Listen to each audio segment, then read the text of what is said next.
Today we have another MMA Teat Company fight preview.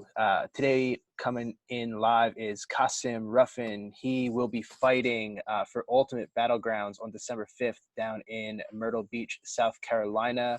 Kasim is 1-0, looking to continue his role as a professional fighter, going 2-0 here. So Kasim, you're fighting this weekend. How are you feeling going into the fight? Yes, sir. I am ready to knock this kid out. That is how I feel. I feel excited. I feel jubilation. It is go time. Now you say you're ready to knock him out. Is that because you don't like him personally, or is you're just going in there ready to, knock out anybody that's in front of you? Honestly, I just feel like going in there and knocking out anyone in front of me. This is my turn as a fighter. It's like I'm realizing now that this is really my opportunity. I feel like life is nothing but not a game of chances, but in life, like you just get opportunities to go and do something or accomplish something, and this is mine.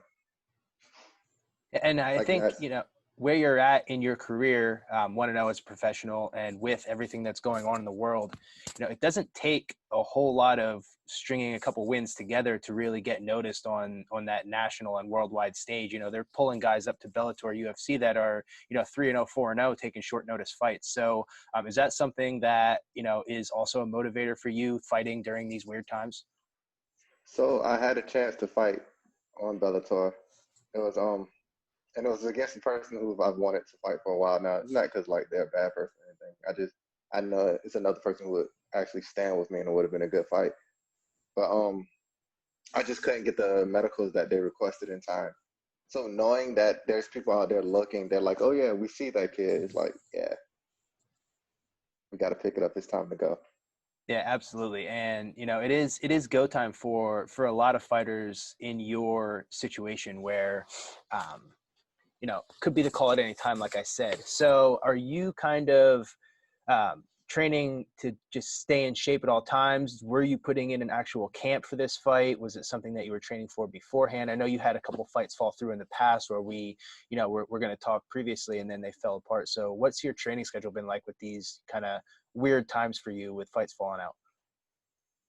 Training originally was super hectic because gyms were getting closed here, so we couldn't go into the gym. When the gym did open, we couldn't make contact.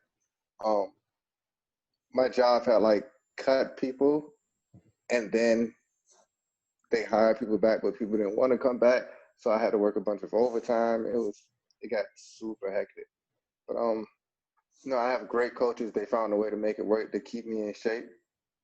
And we figured that there wasn't going to be too many events here, so we would have to just be ready to jump on something.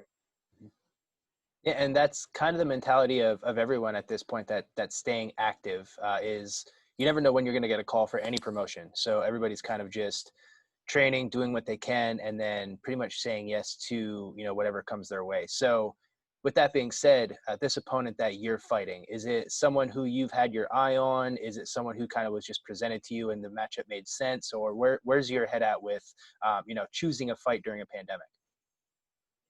Um, well, this one it was just offered. I figured they would actually offer someone that was more local, Mhm. but they offered this guy. He's making his pro debut, his MMA pro debut. He's already a pro boxer. Mhm. Um, I know of him. I don't know him personally or a person. All of us, we have some demons or whatever, but um, the fight just makes sense. Like he's a stand-up striker, and I'm like, oh, I finally get to fight somebody who's not gonna immediately go for the takedown, which has always been weird to me because you look at my record, majority of my wins are by submission. Mhm. So it's like, all right, keep wrestling, keep getting choked out. But now someone, actually wants to stand across from me and catch these hands. So I'm excited. So that's good. Yeah, Yeah, you want to stand and bang, and those boxers aren't traditionally the guys who come out and want to just put you against the cage and take you down. So it's a good we'll matchup for see you in though. the sense that you want to fight. Yeah, we Yeah, will see. we'll You're see. right.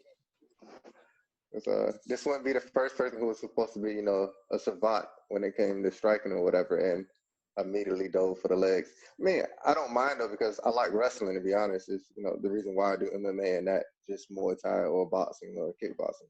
I like an entire fight. It's just You like to put your hands on people sometimes. Yeah, I mean, if you just wanted to have a wrestling match, you'd go wrestle, right? Exactly. Now, being that a bunch of your wins are submissions, but you said just now that you kind of want to stand and bang. Um, would you characterize yourself as a striker in the cage? Are you kind of like an all-around fighter? Would you say a submission grappler? Like when they announce your name before the fight, what did they put behind that? The craziest thing, I ask people this all the time. Like some people go, "Oh no, you're definitely a striker," and then other people go, "Oh no, you're definitely a grappler." To be honest, I don't think it's not that I don't think I'm good enough to be either one. I can definitely go into either field. Um, I just don't think I put in enough time at specifically just one or the other to be considered.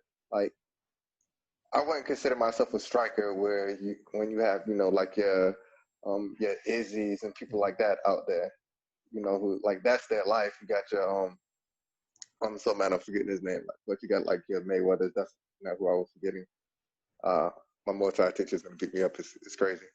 But yeah, he's like, how did you not name one great? I was like, it's head right now. It's gone.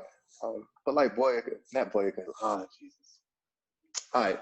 Anyhow, yeah, there's so many great strikers out there that deserve that title so much more respect. I don't feel like I put in the same amount of work to get that title. Same with grappling. There's people who really dedicate their life to grappling. So I don't think it would be respectful for me to consider myself either a striker or a grappler. Sure, and that makes sense. And you talked about putting in the time with one or the other. How are your training sessions structured? Are you a grapple one day, striking one day, or are you more of the camp of throw the little gloves on and put it all together every day long, or is it a mix of both? I guess it depends on what just happened. Hello. You're good. Oh, that was weird. But yeah, I guess it just depends on the day. To be honest, I do a bit of everything. We got Muay Thai, and then I'll do Jiu-Jitsu that same day. Then one day I'll do boxing and wrestling, Mm. and then I'll pick at least 2 days out the week to just do everything.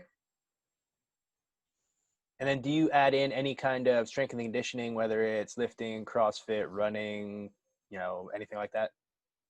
But yeah, I try to run every day, and I'll also do aerodyne bike workout, and I lift about twice a week. Becoming more active with it though is definitely not my specialty. Like I've never really been a you know fan of the weights, but Mhm. I'm learning the importance of it. Yeah, it's almost like a necessary evil at this point, right? Yeah, especially once you go pro, these boys get big. Yeah, they're big and strong, right? Definitely. Now, you're looking to make it 2-0 here as a pro. You said at the beginning of the interview, you're going to knock this guy out. You got a round prediction for us, or anything along those lines? Or are you just going in there ready to take his head off? I'm gonna go out there, fill him out on the first round just to have fun, like just to get in that cage time myself. If I really wanted to, I could finish this kid in like the first minute, 30 seconds, just blitz him. Like I'm just too big, too fast, too strong, too good. Mhm. Like, it's not being arrogant. It's just like I've worked my patooey off. So now for a second do I believe he worked harder than me. Now for a second do I believe he wants this more than me. Is I want this, so I can go and get it at any given time. But I'm gonna use the first round just to establish establish some techniques, work on some stuff in the actual live situation. And then the second round, go ahead and get him out of there because I'm gonna want to go, eat and chill and watch fights. Like I give you about 7 minutes of my time, and then after that, okay, I'm ready to go do other stuff All right, awesome. We're looking forward to seeing you back in the cage because it's been a while, like you said, since you've been able to really do a whole lot of anything in terms of contact. Before I let you go here, just want to open it up to you. Any shout outs that you have from coaches, family, mentors, sponsors, what have you. The floor is yours. now. All right, I want to give a shout out to all of my team from Team XCWT, Bertho Boxing, House of Muay Thai. I was trying to think of a different person right there. But again, names falling all off. Blair is my boy. Everyone who trains with me and helps me out, y'all the best people ever. Liberty CBD, they're great. And just anybody who's put in any kind of investment to me, whether it was giving me a ride. I just had a car accident recently. Give me a ride to practice anything. I love y'all and thank y'all. We're gonna go knock this kid out together. Awesome. We're looking forward to it. Good luck on the 5th, and we'll talk to you soon. Thank you. All right. Thank you.